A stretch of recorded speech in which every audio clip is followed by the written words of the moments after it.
LC અને શાળા રેકર્ડમાં સુધારણા કરવા છે એના રિલેટેડ ઘણા વિડીયો બનાવ્યા. લોકો સમજતા નથી અને કહેવાય તો પોતે ખોટી રીતે હેરાન થતા હોય છે, તેમજ ખર્ચાળ પ્રોસેસ પણ એ કરી બેઠતા હોય છે, પરંતુ એમના કોઈ સુધારણા છે થતા નથી. તો જેવું કે તમે અહીંયા થંબનેલમાં જોઈતું જ કે તમારી જે શાળા છે એવી કે હું તમને વાત કરું ઘણા વર્ષો પહેલા તમે જે તે તમારી ઉંમર પ્રમાણે તે તમે સ્ટડી તમારું પૂર્ણ કરી દીધેલ છે અને હવે પછી તમારે એમાં સુધારણા કરવા છે અને શાળા તમારી બંધ થઈ ગઈ છે, તો પછી તમે શું કરી શકો છો. અથવા ઇવન મેં ઘણા જે વિડીયો બનાવ્યા હતા એમાં એવું ડીઈઓ કચેરી દ્વારા જે તે શાળાઓને એવો ઓર્ડર કરવામાં આવ્યો હતો કે નેમિંગ ફોર્મેટમાં ચેન્જીસ કરીને જે સરનેમ છે એને આગળની જગ્યાએ એને પાછળ કરી દે, એટલે કે એમાં જે તે ફોર્મેટમાં એમાં સુધારણા કર્યા હતા જેથી કરીને નેમિંગ ફોર્મેટમાં એક જેવું જે નામ છે એ શક્ય બને. અને જે તમારે શાળા અને સ્કૂલ કહીએ કે અથવા આપણે ડીઈઓ કચેરી દ્વારા કે જે તે તમારે પ્રોસિજર કરવાની બનતી હોય છે અને જે તે તમારા સુધારણા કરવાના છે એના રિલેટેડની અહીંયા વાત કરું છું. વિડીયોમાં હું આ પ્રોસિજર નહીં જણાવું, ખાલી તમને જે તે રીત છે એ જ શીખવું છું. જે અહીંયા મેં થંબનેલમાં બતાવી છે કે 3 રીત છે એ પ્રમાણે તમારે જે તે સુધારણા છે એ કરવાના બની શકે છે. તો તમારે કઈ રીતે તમારા સુધારણા કરવા છે એ રીતની અહીંયા રિલેટેડ હું વાત કરું છું. તો પહેલા તો તમારે જે તે સ્કૂલ છે બંધ થઈ ગઈ છે અને જે તે તમારી એલસી લેવી છે કે એલસીના કોઈ સુધારણા કરવા છે, તો એના માટે તમે શું કરી શકો. તો મિત્રો, મેં ઘણા લોકોની કોમેન્ટ આવી હતી, તેમાં મેં જણાવ્યું હતું કે ડીઈઓ કચેરીમાં તમે જે તે તમારો સંપર્ક છે એ સાધો અને એ અનુસંધાને તમારે જે તે પ્રોસિજર કરવાની રહેશે. કે સપોઝ હું જે તે સ્કૂલમાં ભણેલ છું અને એ સ્કૂલ છે બંધ થઈ ગઈ છે અને મારે કોઈ એલસી લેવાની રિલેટેડ અથવા જે તે મારે ડિટેલ જોઈએ છે એ જોઈતી હોય તો હું શું કરી શકું.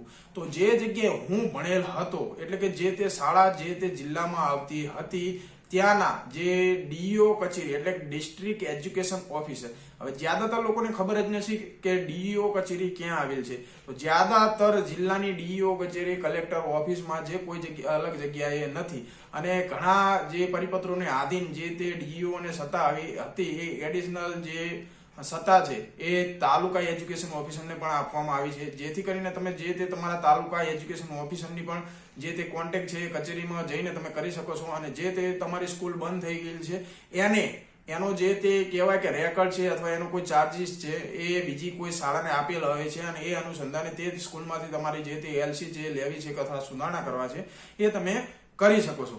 આ પોઈન્ટ હતો. હવે બીજો પોઈન્ટ છે કે નવા ફોર્મેટમાં તો મેં તમને અહીંયા વાત કરી હતી કે ઘણા બધા પરિપત્રોને આધીન જે તે તમારા સુધારણા કે જે નેમિંગ ફોર્મેટમાં હતી જે સરનેમ આગળ હતી એની જગ્યાએ પાછળ કરવાનો પણ ડીઈઓ કચેરી દ્વારા જે તે સ્કૂલોને આદેશ આપવામાં આવ્યો હતો. એ અનુસંધાને તમારે નવી એલસી છે એ પણ તમને મળી શકે છે. એ પ્રમાણે તમારા જે તે નેમિંગ ફોર્મેટ્સમાં છે એ સુધારણા થઈ જશે.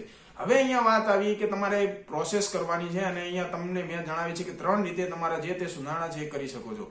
તો અહીંયા તમારે જે તે હું તમને જણાવું છું કે 2 થી 3 રીત છે, 2 ઓફિશિયલ છે અને 3rd રીત છે એ અનઓફિશિયલ છે, પરંતુ ઘણી જગ્યાએ થતી હોય છે. એ પ્રમાણે હું તમને અહીંયા જણાવું છું.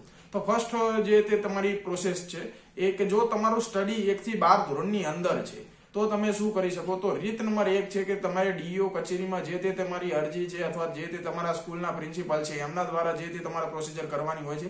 ડાયરેક્ટ પ્રોસિજર તમારે કરવાની નથી, એટલે કે જે તે સ્કૂલના પ્રિન્સિપાલને તમારે જે તે અરજી સોગંદનામું સપોર્ટેડ ડોક્યુમેન્ટ છે એ આપવાના હોય છે.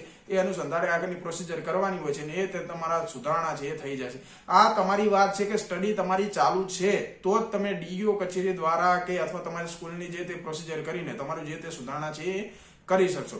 બીજી રીત છે કે જો તમારું સ્ટડી પૂર્ણ એટલે કે 1 થી 12 ધોરણનું એટલે કે તમે શાળા છોડી દીધી છે અને પછી તમારે જે તે સુધારણા કરવાના છે.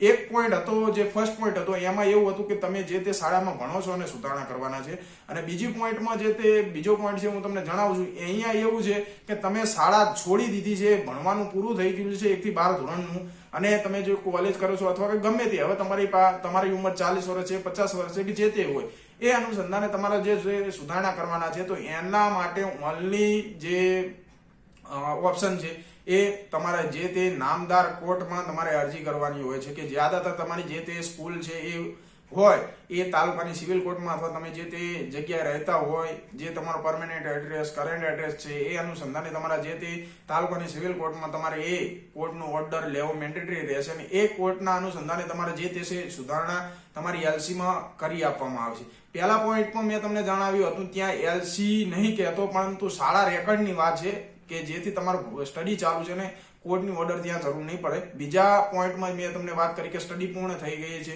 એના પછી તમારે જે તે સુધારણા કરવાના છે તો ત્યાં તમારે કોર્ટ ઓર્ડર જરૂર બનશે. હવે થર્ડ જે ઓપ્શન છે એ હું અહીંયા જે રીત છે હું તમને કહેવાય તો એ લીગલી નથી, પરંતુ ઘણી જગ્યાએ એ લોકો કહેવાય કમેન્ટોમાં પણ મને આવ્યા છે જે તે જવાબો છે, ઇવન મને ઇન્સ્ટાગ્રામ પર ડીએમ પણ આવ્યા છે. એ અનુસંધાને તમને જણાવું છું. તો ઘણા જે તે તમારી સ્કૂલ છે એ જૂના રેકોર્ડો હોય છે, ઇવન કહીએ કે 1985-75 ની આસપાસની હોય છે, અને જે તે સ્કૂલ છે એવું કહેતી હોય છે કે તમે એફિડેવિટ આપો અને અમે તમને સુધારા કરી આપો છો. આમ તો આ લીગલ પ્રોસિજર મને નથી લાગતી, પરંતુ ઘણી જગ્યાએ એ તમારે જે તે સુધારણા છે કરી આપતા હોય છે. તો એ અનુસંધાને તમે 3 રીતે તમારા જે શાળા રેકર્ડ અથવા એલસીમાં સુધારણા છે એ કરી શકો છો. અને સ્કૂલ તમારી બંધ થઈ ગઈ છે તો ડીઈઓ કચેરી જે તે તમારી કલેક્ટર ઓફિસમાં છે જિલ્લાની, ત્યાં જઈને તમે એ સંપર્ક કરીને જે તે જગ્યાએ ચાર્જ આપ્યો છે એ પ્રમાણે તમારા જે તે સુધારણા છે એ કરી શકો છો.